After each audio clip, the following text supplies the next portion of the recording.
हमें तो पहले बहुत सारा खौफ था कि भाई क्या होगा, कैसे लोग हमें रिस्पांस देंगे, मगर लोगों का रिस्पांस दे के हमने यही सोचा कि हमने बहुत देर कर दी, हमें बहुत पहले ही स्टेप उठा लेना चाहिए था।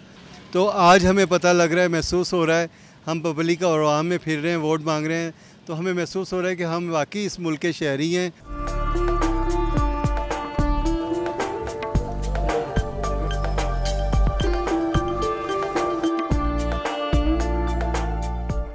हमारा मुकाबला नहीं है, हम मुकाबला कर नहीं सकते, एक्सपेंसेस हमारे पास नहीं है इलेक्शन लड़ने के, मगर फिर भी हम इस मुकाम तक पहुंच चुके हैं।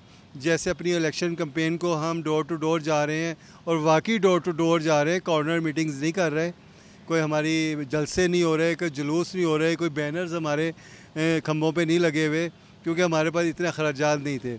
एक आम शहरी की तरह जो हमें मौका मिल सकता था, हमने वो अवेल किया और लोगों ने हमें अप्रिशिएट किया।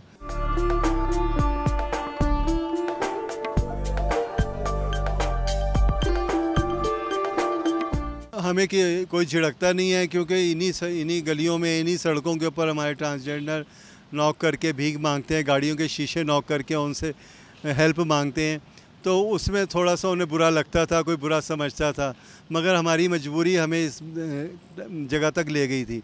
मगर अब जब हम वो कहते हैं नोट की जगह नहीं वोट दो, नोट नहीं वोट दो, तो उनको बड़ा अच्छा लगा कि ये कैसे हुआ, ये चेंज कैसे आया। तो वो तब्दीली हम खुद लाए हैं। न सोना न चांदी न कोई महल जाने मन, सिर्फ वोट फॉर रेडियो।